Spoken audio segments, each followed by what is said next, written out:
All right, the next fight is Figueiredo versus Moreno, and I will have to say this fight.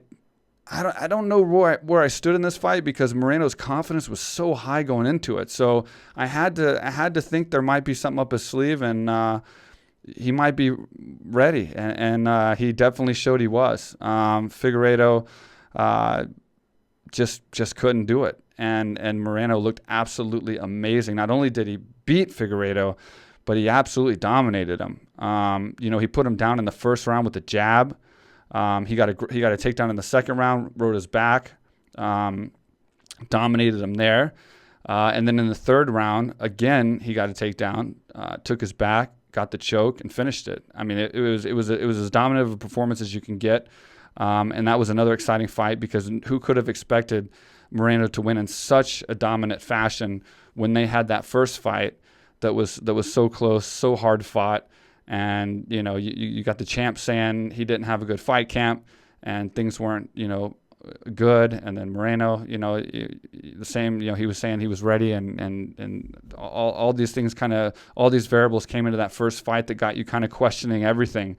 So it was set up to look like Figueiredo was going to just win this fight quite easily and dominate Moreno, or maybe it would be a tough fight, but Figueiredo would still win.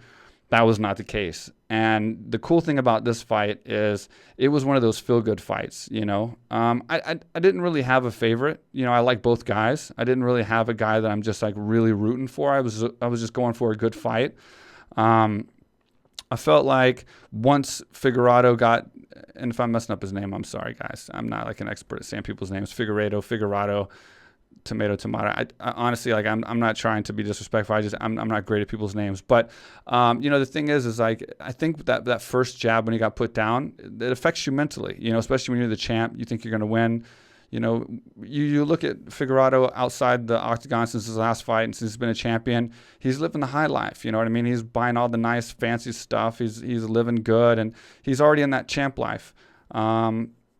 And, with the fight as close as Moreno was last time, it's a little early to start thinking you're the king like someone like Adesanya, who's dominated so many people and really is arguably unbeatable, So, I think when he got dropped by that jab of that first round, then he got taken down, got rode a little bit. I think his mentality just started changing a little bit. I'm not saying he's weak. I just think it's normal human mentality to start questioning things and start worrying about things. Panic sets in. You get a little bit tired. I've been there myself. The cardio starts going a little bit more. You start making desperate moves, desperate punches, desperate, things that's going to get you in trouble. And Moreno was just on point, absolutely just stellar. I mean, he was so sharp, so fast, capitalized on every single opening that he had.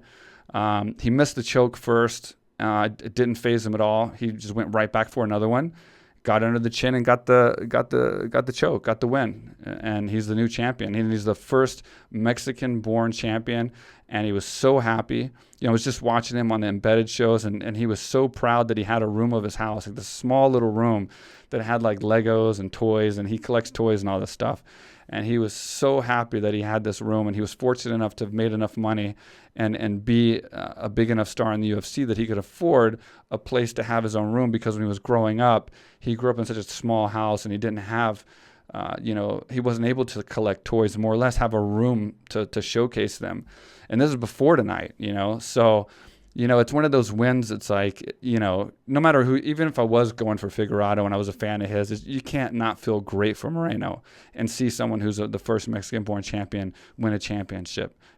Good for Mexico. You guys made it now. You guys got a UFC belt.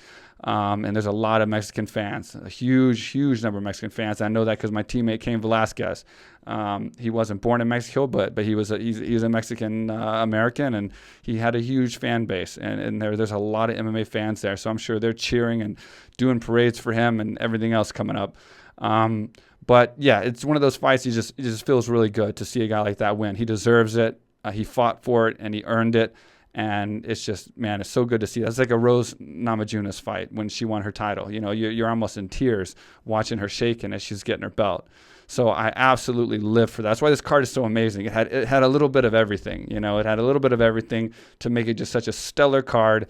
And seeing him win that was just that. It was like that emotional, heart-wrenching kind of like, you know, that feel-good moment that I think we all needed in the mix of all this other stuff, the violence and the craziness of the rest of the card. So, yeah, hats off to Moreno.